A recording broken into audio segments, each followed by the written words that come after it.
अस्सलामुअलैकुम दोस्तों, क्या हाल चल है। वीज़ा चेंज के हवाले से भाई ने 3 कमेंट किए हैं। भाईजान 1 कमेंट ही काफ़ी होता है। यूज़र हैं जी, कहना change my visit visa to investor visa in Oman. Yes dear, you can change visit visa to any other visa but you need to exit Oman. Within Oman you can not do change because 31 October को जो कवानीन आए थे जिसमें बांग्लादेशियों के वीज़े ban किए गए थे, उसके बाद वीज़ा चेंज करने का कानून जो है वो भी ख़त्म कर दिया गया। ख़त्म नहीं, उसको यानी स्टॉप कर दिया गया था। अगर आप ओमान में हैं किसी भी विजिट वीज़ा के ऊपर, तो आप इन्वेस्टर वीज़ा या वर्क वीज़ा में उसको चेंज नहीं कर सकते। फैमिली वीज़ा में कर सकते हैं, नो प्रॉब्लम। ठीक है जी। सो आपको एग्ज़िट जाना पड़ेगा, और जब आप एग्ज़िट चले जाएंगे तब आपका नया वीज़ा अप्लाई होगा। ठीक है, ये सूरत हाल है, और ये वर्क वीज़ा वालों के लिए भी है और इन्वेस्टर वीज़ा वालों के लिए भी है।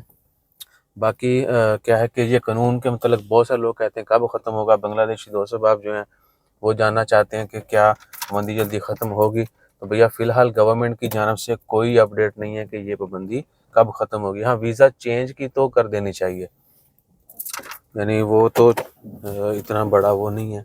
बहरहाल गवर्नमेंट की अपनी पॉलिसीज़ हैं, दे नोज़ बेटर। तो और बांग्लादेशियों के वीज़े कब ओपन होंगे इसका मतलब भी कोई अपडेट नहीं है। दूर दूर तक एक होता है ना, कोई अफवाह ही हो, वो भी नहीं है।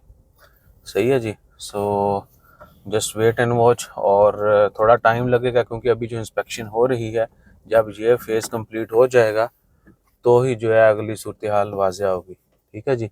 अपना ख्याल रखिए, दुआ में याद रखिए। कोई भी इंफॉर्मेशन जानना हो कमेंट कर दीजिएगा। जज़ाकल्लाह, अल्लाह हाफ़िज़।